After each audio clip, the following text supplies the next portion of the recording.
नमस्कार, मैं हूं ब्रजेश चौक से। अनादि टीवी के खास कार्यक्रम मुद्दा तो है मैं आज बात नर्स बढ़ाती परेशानी। एक तरफ कोरोना की तीसरी लहर के खतरे के चलते सरकार और प्रशासन सभी व्यवस्थाएं मुस्तैदी से पूरी करने में जुटा हुआ है, तो वहीं पहले जूनियर डॉक्टर और अब नर्सेज ने राज्य सरकार की चिंता बढ़ा दी है। मध्य प्रदेश सरकार और जूनियर डॉक्टरों के बीच का विवाद अभी थमा ही नहीं था कि नर्सिंग कर्मचारियों ने 12 सूत्रीय मांगों को लेकर हड़ताल शुरू कर दी, जिसकी वजह से प्रदेश के कई जिलों के अस्पतालों में स्वास्थ्य व्यवस्थाओं पर असर पड़ता भी नजर आ रहा है। हालांकि नर्सों के हड़ताल पर जाने से पहले ही राज्य सरकार ने नर्सों से मुलाकात की थी, लेकिन अभी तक नर्सेज की मांग पर अमल नहीं किया गया, जिसकी वजह से सूबे के कई जिला अस्पतालों के बाहर नर्सिंग स्टाफ अपनी मांगों को लेकर प्रदर्शन कर रहा है और अस्पताल के भीतर मरीज परेशान हो रहे हैं। वहीं मामले में कांग्रेस ने अब राजनीति भी शुरू कर दी है, तो नर्स बढ़ाई परेशानी पर चर्चा शुरू करें उससे पहले देखिए ये रिपोर्ट।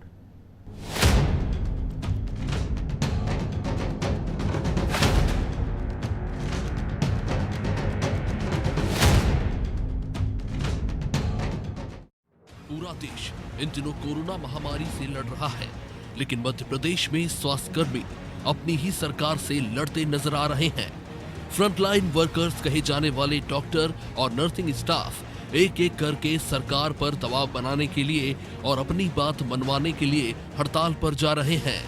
हाईकोर्ट की दखल के बाद जूनियर डॉक्टरों और सरकार के बीच विवाद अभी समाप्त ही हुआ था कि वेतन बढ़ोतरी समेत 12 मांगों को लेकर प्रदेश भर में नर्सों ने अनिश्चितकालीन हड़ताल शुरू कर दी है।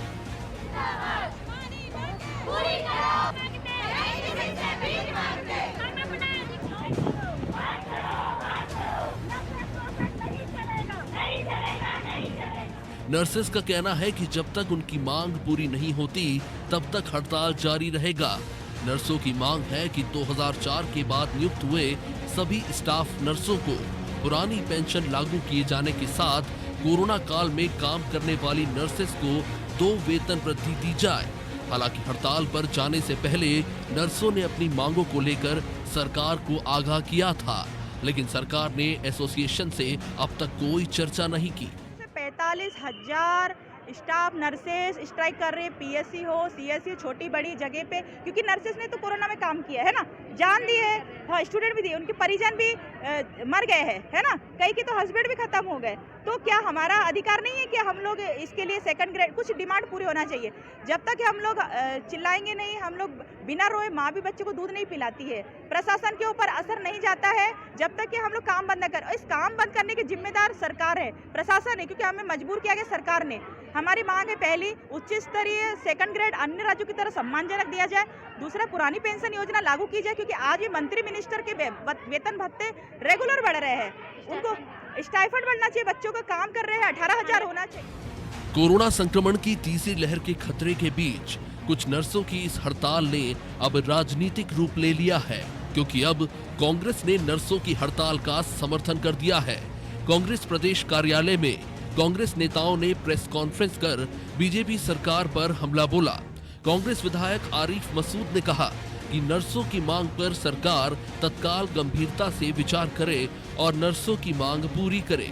वहीं बीजेपी ने कांग्रेस के बयान पर पलटवार किया, साथ ही ये भी कहा कि राज्य सरकार नर्सों से लगातार संपर्क में है और जल्दी ही बीच का रास्ता निकालकर नर्सों की हड़ताल को समाप्त कराया जाएगा। हम आज आपके जरिए कांग्रेस पार्टी ये मांग करती है कि जो नर्सेस हैं उसके ऊपर तत्काल सरकार को गंभीरता से विचार करना चाहिए और इनके आंदोलन को सकारात्मक रूप से, जिन्होंने सेवाएं दी हैं, जिन्होंने ऐसे विषम परिस्थिति में जब परिवार के लोग पानी पिलाने से दूर भग रहे थे, घर के लोग डर रहे थे, ऐसे समय में नर्सेस ने पास में जाकर उनको इंजेक्शन लगाया, मेडिसिन दी।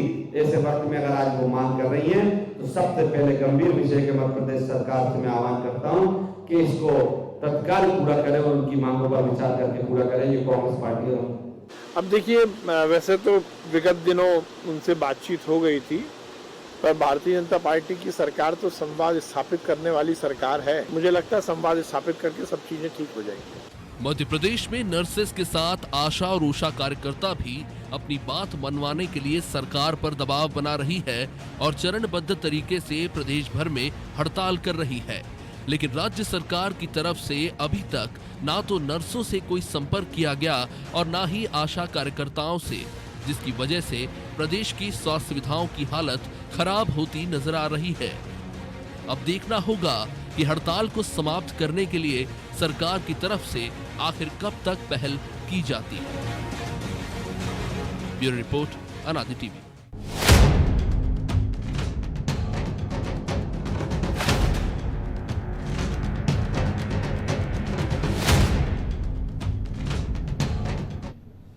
तो नर्सें बढ़ाती परेशानी, पहले जूड़ा ने परेशानी बढ़ाई और अब नर्सों ने। आखिर क्या वजह है कि सरकार समय रहते हुए इनसे बातचीत नहीं करती और हड़ताल पर चले जाते हैं, जिससे मरीजों को परेशान होना पड़ता है? किन कारणों को लेकर इनकी हड़ताल चल रही है? इस चर्चा में हमारे साथ शामिल हो रहे हैं हमारे मेहमान हैं भाजपा विधायक यशपाल सिंह सिसोदिया और कांग्रेस प्रवक्ता हैं योगेश यादव। हमसे नर्स एसोसिएशन की जिला अध्यक्ष जो जबलपुर की हैं हर्षा सोलंकी, वो भी जुड़ेंगी। अभी फिलहाल दोनों मेहमान हमसे जुड़ गए हैं। आप दोनों का बहुत बहुत स्वागत है। जी नमस्कार। शुरुआत यशपाल जी आपसे, क्यों नहीं समय रहते हुए समाधान निकाला जाता है? क्योंकि जब बीमार है कोई, वो बीमारी का समय रहते उपचार कर दिया जाए तो वो नासूर नहीं बनती है, ऐसा सुना है हमने और पढ़ा भी है। लेकिन जूड़ा के बाद अब नर्सिंग हड़ताल पर। देखिए, समय पर सरकार निर्णय करती है, कर्मचारी अधिकारियों के पक्ष में भी करती है, किसानों के पक्ष में भी करती है। सब तरह की जो समस्याएं हैं उनका समस्याओं का समाधान एक निश्चित समय सीमा में होता है। सरकार के बारे में इतना जरूर कह सकता हूं कि संवेदनशील मुख्यमंत्री यदि हैं तो मांगा उसी से जाता है जो मांग की पूर्ति करने की दक्षता और क्षमता रखते हैं। और स्वाभाविक है कि स्वास्थ्य सेवाओं से जुड़ी जो हमारी सिस्टर्स बहनें हैं उनकी जो भी न्यायोचित मांगे हैं, मैंने आदरणीय चिकित्सा शिक्षा मंत्री विश्वास सारंग जी को भी सुना है और उन्होंने पिछले दिनों भी जिस प्रकार से जूड़ा के चिकित्सकों की जो स्थायी थी हड़ताल थी उसमें सामंजस्य बिठा करके, समन्वय बिठा करके उसका समाधान करने की कोशिश की है। और अभी विश्वास जी कह भी रहे थे, आज हमने सोशल मीडिया पर भी देखा है, जब तक संवाद नहीं होगा, संवाद पर बैठ करके बातचीत की जाएगी तो समस्याओं का समाधान तो किया ही जाएगा, क्योंकि सरकार हमेशा जनहितैषी निर्णय करती है। बिल्कुल सिसोदिया जी, लेकिन 18 जून को भी मुलाकात हुई थी, विश्वास सारंग खुद गए थे और नर्सेज जो एसोसिएशन है उनसे मिले थे, उनके पदाधिकारियों से, प्रतिनिधिमंडल से, तब आश्वासन दिया था। लेकिन जब बार बार आप आश्वासन देते हो और उनकी मांगों का निराकरण नहीं करते हो, तब ये हमने जूड़ा में भी देखा और नर्सों के मामले में भी देख रहे हैं। देखिए, परिवार का मामला है, एक समय सीमा में सब चीजें होती है। हम वो लोग नहीं है कि हम 500 रुपए में शिक्षकों को शिक्षा करने रखें और एक झटके में हजारों दैनिक वेतनभोगी कर्मचारियों को निकाल बाहर करें। हमेशा सरकार ने संरक्षण दिया है अधिकारियों और कर्मचारियों को। ये वो सरकार नहीं है जो सरकार किसी की पेट पर लात मारेगी। ये वो सरकार है कि इनकी समस्या का समाधान करने को लेकर के न केवल माननीय मुख्यमंत्री जी बल्कि भारतीय जनता पार्टी संगठन भी और हमारे जितने भी मंत्री हैं विभिन्न विभागों जो प्रतिनिधित्व करते हैं, वे सब वैचारिक रूप से अधिकारी कर्मचारियों के साथ खड़े रहते हैं और मुझे लगता है कि ये भी समस्या का समाधान हो जाएगा। हम जानते हैं कि कोरोना का भी दौर समाप्त हुआ नहीं है, तीसरी लहर की संभावना व्यक्त की जा रही है और ऐसे में स्वास्थ्य अमले ने जो अपनी सेवाएं दी है, वास्तव में फ्रंट लाइन के ये लोग हैं। मैं इस पक्ष में हूँ कि प्रथम और द्वितीय लहर में भी जिस प्रकार से इन्होंने मुस्तैदी के साथ काम किया है, सरकार संवेदनाओं के साथ इनके साथ जुड़ी है। मुझे पूरा विश्वास है, पूरा भरोसा है माननीय शिवराज सिंह चौहान इसका रास्ता निकालेंगे। माननीय चिकित्सा शिक्षा मंत्री चलिए, नर्स एसोसिएशन की जिला अध्यक्ष भी जुड़ गई हैं हमारे साथ, हर्षा सोलंकी जी, हम उनसे ही पूछ लेते हैं। मैम, जब सरकार कह रही है, मंत्री आपके पास जाके आश्वासन दे चुके हैं, आपकी मांगों का निराकरण हो जाएगा, सिसोदिया जी भी हैं, भाजपा के एमएलए हैं, वो कह रहे हैं संवेदनशील सरकार है और जल्दी निराकरण कर देगी, फिर हड़ताल पर क्यों? मरीजों को परेशान करने की क्या जरूरत थी? जी, पहले तो मैं आपका धन्यवाद देना चाहूंगी कि आपने आपके चैनल के माध्यम से हमारी आवाज शासन तक पहुंचानी चाहिए। मैं बहुत ही दुख के साथ ये कहना चाहूंगी, विश्वास सारंग जी हमारे माननीय मंत्री जी, शायद वो जिनसे मिले उनका बैनर या तो उन्हें नहीं पता होगा या तो विश्वास सारंग जी को नर्सिंग एसोसिएशन 11720 का पता नहीं होगा, जिसके बैनर तले 80,000 नर्सें हैं। उन्होंने अभी तक विधिवत चरण से हम यहाँ पर प्रदर्शन कर रहे हैं, हमने काम बंद हड़ताल नहीं की थी, पूरे महीने हम साथ काम करते रहे और फिर विरोध प्रदर्शन किया। नर्सिंग एसोसिएशन 11720 से आज तक माननीय मामा जी और माननीय मंत्री जी ने एक भी ना बैठक करवाई, ना जनप्रतिनिधि के द्वारा हमसे देखिए, पत्र व्यवहार किया। भोपाल में तो बैठक हुई है, किसी एक पक्ष से तो हो गई, वो अभी आपका ही एक पार्ट है ना। किस पक्ष से? सिसोदिया जी आपके घर में भी बहुत सारे, एक आपके मामा के खानदान के होते होंगे, एक आपके चाचा के खानदान के होते होंगे। माफ करिएगा, पारिवारिक संबंधों को ला रही हूँ। आपके मामा के कुटुंबों में जो बोला जाता होगा वो आपके चाचा के कुटुंबों को नहीं पता होता होगा। अगर मामा के घर में कुछ बोलना है तो आपको मामा के घर में ही बोलना पड़ेगा। आपने नर्सिंग एसोसिएशन 11/720 की प्रदेश अध्यक्ष सुश्री रेखा परमार जी से क्या मुलाकात की? आपने किस बैनर से बात की और आपने नर्स के किस गुट को बुलाया? प्लीज आप इस चीज पर पहले क्लियर करें। माननीय शिक्षा मंत्री और माननीय मामा जी से प्लीज पूछें। देखिए, बेबुनियादी बातें आप ना करें प्लीज। देखिए हर्षा जी, क्योंकि आप यहाँ किस एसोसिएशन से बात हुई, किससे नहीं हुई, ये तो आपकी गुटबाजी दिख रही है एक तरह से। सिसोदिया जी चलो सिसोदिया जी से ही पूछ लेते हैं। कल तो हमारे कोरोना योद्धा समाधि की ओर बढ़े, एक ने फांसी लगा ली। आपने जानना नहीं चाहा क्यों? कोविड में आपने इन लड़कों से काम करवा लिया अस्थायी बोलकर। 30 तारीख को आपने उन्हें हटा दिया। हटाने के पहले क्या आपने जानना नहीं चाहा उनको कैसे रेगुलर किया जाए? क्या आपको लगता है कि जब मेडिकल में 1% अभी स्टाफ की यहाँ पे पूर्ति नहीं कर पा रहे हैं आप लोग, नियम पे आप लोग ने 3:1 का लगाया है कि एक नर्स पे 3 मरीज होने चाहिए। हर अस्पताल 800 से 1000 मरीजों का है। चलिए जवाब ले लेते हैं हर्षा जी जवाब ले लेते हैं सिसोदिया जी से। हर्षा जी जवाब ले लेते हैं सिसोदिया जी से। जब आपको जरूरत थी तो आपने रख लिया, कोरोना काल चल रहा था, फिर बाद में निकालने लगे। और जो मांगे थी, किसी शहर में किसी जिले में अलग आपने वेतन वृद्धि कर दी है, मिल रहा है, किसी में कम मिल रहा है, तो एक रूपता क्यों नहीं? जो एक पहली मांग है वो बात अलग है कि आप किसी एसोसिएशन से मिले, किससे नहीं मिले, किसी एक से मिले, लेकिन मांगे सबकी हैं। कोई 8 मांगे लेके आंदोलन कर रहा है, कोई 12 कर रहा है, कोई 10 कर रहा है। मेरा सिर्फ इतना कहना है जी, कोई भी संस्था होती है, किसी भी संगठन का कोई नेता नेतृत्व करता है, एफिलिएटेड संस्थाएं होती है। अब जबलपुर में बैठ करके या उज्जैन वाला या रतलाम वाला अगर इनकार करेगा तो भोपाल मुख्यालय पर जो भी लोग मिले होंगे जी। वो कहीं ना कहीं संगठन के जिम्मेदार लोग तो होते होंगे ना। बिल्कुल। या तो इसका मतलब तो ये है, कि संगठन की विचारधारा ही एक रूप नहीं है और हमसे एक रूपता की बात कर रहे हैं। पहले संगठन के लोग यूनानिमस से एक एजेंडे पे तो आ जा रहे हैं। बिल्कुल। आपके अलग अलग एजेंडे होंगे तो सरकार की कोई अलग अलग प्राथमिकताएं थोड़ी होगी क्या? सरकार नीति बनाएगी, निर्णय करेगी तो बजट को देख करके करेगी, व्यवस्थाओं को देख करके करेगी। अब संगठन ने किसको, कौन सा संगठन चिकित्सा मंत्री से कब मिल लिया, इसी में अगर आपत्ति है तो फिर तो 52 जिले हैं, फिर तो संभव ही नहीं होगा कि किस प्रकार से सरकार भी निर्णय करे। चलिए मैं आपके पास, हर्षा जी आपके पास आ रहा हूँ। पहले योगेश जी है, उनको भी एक बार सुन लेता हूँ। आप पिछले 11 सालों से हमें सेकंड ग्रेड नहीं दिला पा रहे हैं, समान वेतन समान कार्य नहीं दिला पा रहे हैं। हर्षा जी, पूरे मध्य प्रदेश की ऑटोनॉमस में आपने पेंशन के नाम पे जो घपले कर रखे हैं। हर्षा जी देखो, सार्थक बहस करेंगे हम तो समाधान निकलेगा। 1 मिनट आप जरा योगेश यादव जी जुड़े हैं, उनको भी शामिल कर लें। कांग्रेस ने आपको समर्थन दिया है पूरे आंदोलन में। योगेश जी, जिस तरह हमने जूड़ा में देखा है कि गुटबाजी हो गई थी और वो आंदोलन समय से पहले समाप्त हो गया था, किसी निराकरण पर नहीं पाया था, तो आपको नहीं लगता कि यहाँ भी ऐसी गुटबाजी दिख रही है और इसका फायदा भाजपा उठा ले जाती है? देखिए, ये गुटबाजी की बात करके किसी भी न्यायोचित मांग को टालना, ये भारतीय जनता पार्टी के मंत्रियों का और भारतीय जनता पार्टी के नेताओं का शगल रहा है।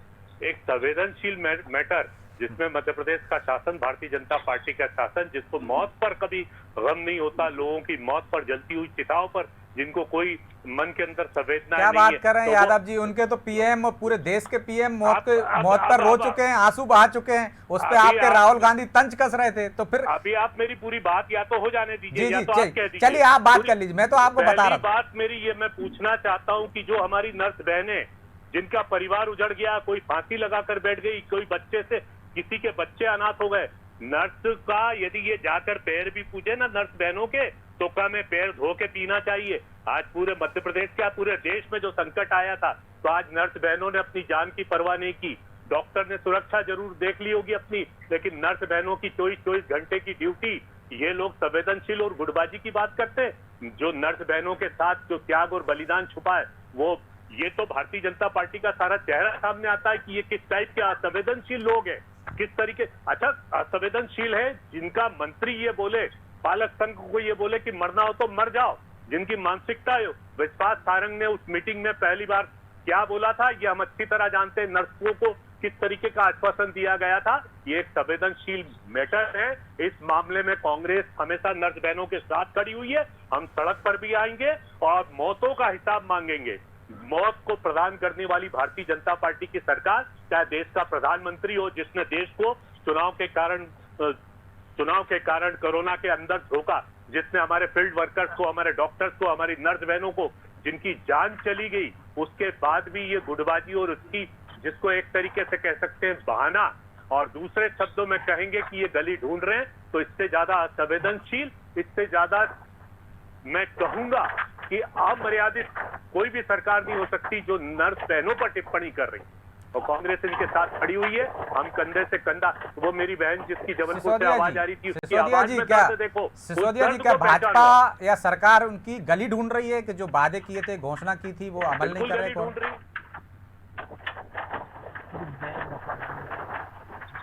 सिसोदिया जी, क्या गली ढूंढ रही है क्या सरकार आपकी? योगेश जी कह रहे हैं गली ढूंढ रही है अब।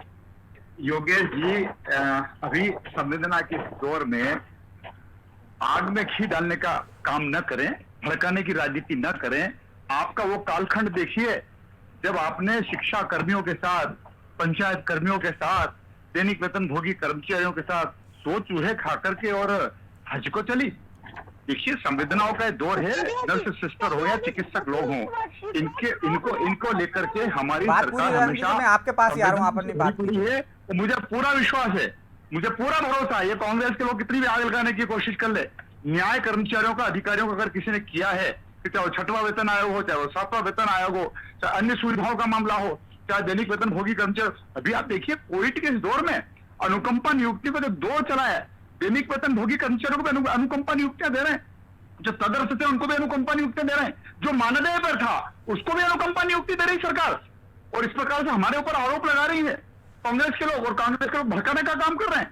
निश्चित रहिए, मैं भारतीय जनता पार्टी का विधायक होने के नाते इतना कह सकता हूं जिम्मेदारी के साथ कि शिवराज सिंह जी चौहान की संवेदनाएं, माननीय चिकित्सा मंत्री का आश्वासन कहीं ना कहीं सफल होगा। कांग्रेस की कूटनीति की राजनीति विफल होगी।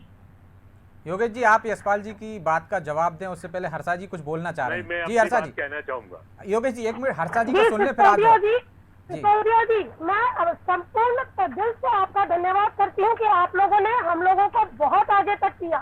लेकिन इस वक्त मामा जी की भांजिया और भांजे उनसे एक ही उम्मीद लगाए हुए हैं। आप हमें कम से कम बैठक के लिए बुलाए, हमारी समस्याएं तो सुने।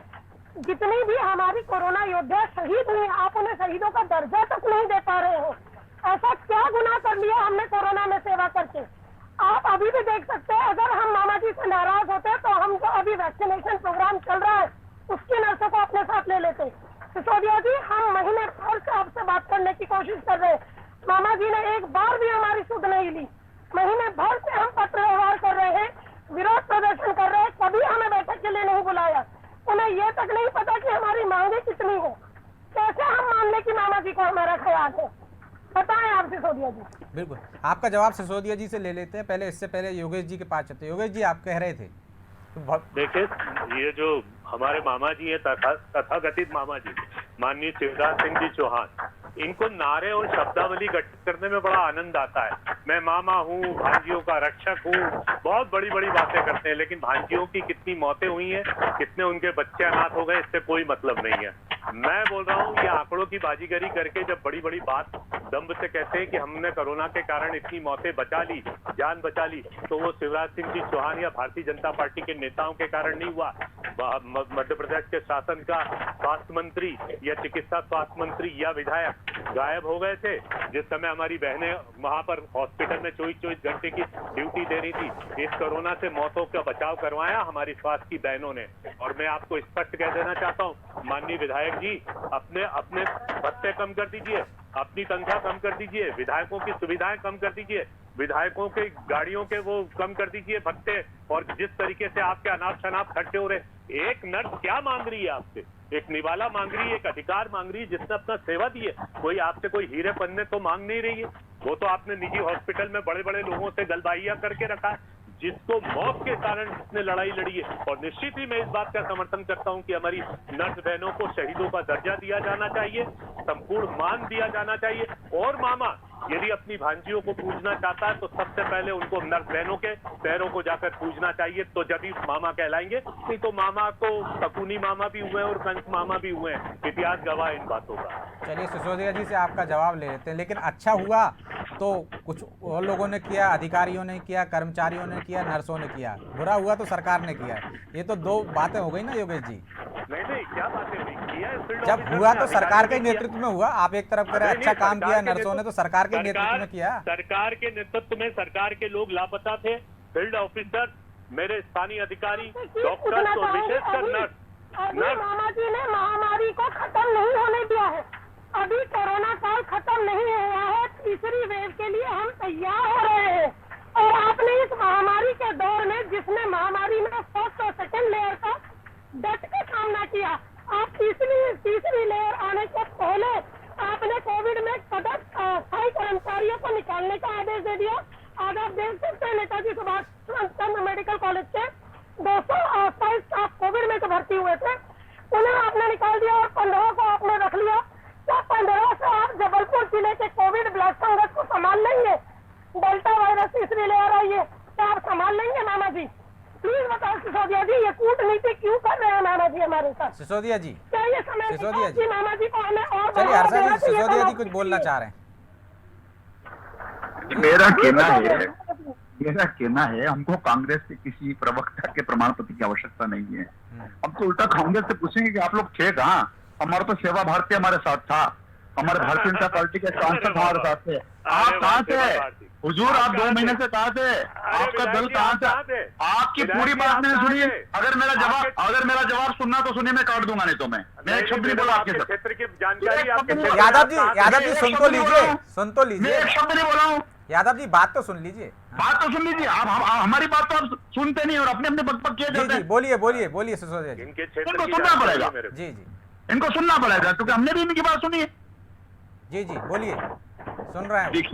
देखिए प्रथम लहर हो या द्वितीय लहर हो, जिम्मेदारी के साथ मैदान में डटे पड़े थे। ऑक्सीजन की समस्या का समाधान किया, रेमडेसिविर की समस्या का समाधान किया, और हम ये लड़ाई फिर अगर जीतेंगे तो स्वास्थ्य अमले के दम पर ही जीतेंगे, क्योंकि अभी लगातार तीसरी वेव की जो संकेत हैं उसमें हम स्वास्थ्य विभाग के अमले के विश्वास और भरोसे के आधार पर इस जंग को लड़ेंगे, जीतेंगे। कांग्रेस के भरोसे नहीं जीतेंगे। हम आईफा की तैयारी करने वाले लोगों में से नहीं है। जब कोरोना ने दस्तक दे दी थी तब आईफा की चिंता कर रहे थे। इंदौर शहर में फिल्म स्टारों को लाया जाएगा, एक भी बैठक नहीं हुई है, एक भी बैठक कमलनाथ जी के नेतृत्व में। मैं तीसरी बार का विधायक जिम्मेदारी के साथ बोल रहा हूं। ये तो हमको जैसे सरकार मिली, सरकार के साथ जिस प्रकार से कोरोना मिला, शिवराज सिंह जी चौहान का नेतृत्व था, स्वास्थ्य अमले की शिद्दतता थी, जिसके कारण से हमने इतनी बड़ी लड़ाई को ले। आज मध्य प्रदेश का नाम पूरे देश में वैक्सीनेशन को लेकर के नंबर 1 पर है। यही तो तकलीफ कांग्रेस को हो रही है, कितने डोज लग कैसे रहे हैं, सफलता कैसे हो रही है। महाराष्ट्र में सरकार फेल, की बदौलत तो आप कौन मना कर रहा है? कांग्रेस की बदौलत नहीं है, स्वास्थ्य अमले की बदौलत है, कांग्रेस की बदौलत नहीं है। और हम स्वास्थ्य अमले का ध्यान रखेंगे। बदौलत हो रहा है। ये हम नर्सों ने किया है। ये कोविड में हम नर्सेस भाई बहनों ने आपके वैक्सीनेशन स्वास्थ्य अमले के सेवाओं को कोई इनकार नहीं कर रहा है। हमको कांग्रेस की फूट डालो राज करो की जो नीति उसका विरोध कर रहे हैं। नर्सों का नाम ले लो। हाँ, नर्सों का ही तो योगदान है, आपका कोई योगदान नहीं है। आपको आपके कमलनाथ और दिग्विजय सिंह का कोई योगदान नहीं है। अरे आपके क्षेत्र की भारतीय जनता पार्टी की मोदी की वैक्सीन है। आप तो पहले इनकार ले रहे थे, वैक्सीन को जान ले लेगी। बातों को ध्यान दीजिए सिसोदिया जी। भाई साहब, मैं आपसे हाथ जोड़कर विनती कर रही हूँ, हम नर्सेस बहनों की तरफ एक बार ध्यान केंद्रित करिए। आपकी चिंता भारतीय जनता पार्टी करेगी। दीदी आप चिंता मत कीजिए। ये कांग्रेस के लोग ने जिंदगी में कभी भला नहीं किया, कर्मचारियों का अब भी भला नहीं करेंगे। इनको तो नेतृत्व मिला था, ये तो आईफा की तैयारी कर रहे थे। हर्षा जी वो ये कह रहे हैं कि आप फोटो खिंचवा रहे थे। हर्षा जी वो ये कह रहे हैं कि किसी के भड़काने में बताओ आपकी मांगों का समाधान किया जाएगा, तो हड़ताल समाप्त करके बातचीत के जरिए समाधान होगा ना। नहीं, आप बताइए कौन से भड़काने की बात है? किसी की न्यायोचित मांग के लिए यदि कांग्रेस लड़ाई लड़ती है, कांग्रेस के पास जनाधार है। कांग्रेस विपक्ष है तो किसी के लिए विपक्ष का सवाल उठाने का हक है ना। वो तो सारे खड़े कांग्रेस के ऊपर विश्वास और भरोसा नहीं जनता को, जनता को विश्वास और भरोसा भारतीय जनता पार्टी के ऊपर है। समाधान भारतीय जनता कैसे, सिसोदिया गायब हो जी, गए थे। समाधान कैसे होगा अरे कि सब हड़ताल कोरोना जल्द से में जल्द गायब हो गए समाप्त थे हो? ये लोग। अरे आपसे सर्टिफिकेट थोड़ी चाहिए दिनेश भाई हमको, दिनेश भाई आपसे प्रमाण पत्र नहीं चाहिए। जनता देगी सर्टिफिकेट आपको, चुनाव आप देगी लेंगे, जनता से लेंगे सर्टिफिकेट, लेंगे जनता से लेंगे सर्टिफिकेट, आपसे नहीं लेंगे। सर्टिफिकेट। सिसोदिया जी, योगेश जी, समय नहीं है, सिर्फ 10-10 सेकंड में आप, सिसोदिया जी, समाधान कैसे? समाधान संवेदनशील सरकार है, ये तो कांग्रेस की सरकार थोड़ी क्या जो अनदेखी करेगी। भारतीय जनता पार्टी ने कोरोना के इस कालखंड में जिस शिद्दतता के साथ, मुस्तैदी के साथ हेल्थ डिपार्टमेंट को, पुलिस डिपार्टमेंट को, नगर पालिका को, सबको साथ लेकर के इस लड़ाई को जीता है, तो हम कर्मचारी और अधिकारियों का वो पूरा मान बातचीत सम्मान करने के लिए रखेंगे। तैयार हैं, बातचीत से समाधान होगा तो फिर हड़ताल क्यों? निश्चित रूप से संवाद के साथ ही समस्या का समाधान होगा, संवाद के साथ, मैं आपसे एक वचन चाहती हूँ कि आप दे पाएंगे। संवाद के साथ समस्या का समाधान होगा। मेरी बात वचन चाहती हूँ कि मेरी आप बात दे जरूरी पाएंगे। है। ठीक है, मैं इनसे योगेश जी, बोलना लास्ट चाहता हूं कमेंट ये- आपका। हाँ जी, मेरी कमेंट किया है, सुनिए बहन जी, सुनिए बहन जी, सुनिए बहन जी, एक मिनट सुनिए। यदि आप समाधान चाहते हैं तो आपके विश्वास सारंग जी और आपके मुख्यमंत्री कल ही नर्स बहनों को बुलवाए तो हम मानेंगे कि संवेदनशील सरकार है और कल ही इनके मुद्दे को हल करें तो हम मानेंगे। नहीं तो आपके ये संवेदनशील ये घड़ियाले और आंसू तो बहुत दिन से आप बहते हुए आ रहे हैं, इसका कोई अर्थ तो नहीं है। चलिए, क्योंकि समय अब इजाजत नहीं देता, इसलिए आप तीनों मेहमानों का बहुत बहुत शुक्रिया इस चर्चा में शामिल होने के लिए। वैसे भी कहा जाता है कि किसी बीमारी का उपचार समय रहते कर देना चाहिए, नहीं तो वो नासूर बन जाती है। अब देखना ये होगा कि ये नर्सेज जो हड़ताल पर हैं, इनकी समस्या का हल कैसे होता है और कब तक होता है। अब दीजिए मुझे इजाज़त और आप देखते रहिए अनादि टीवी। नमस्कार।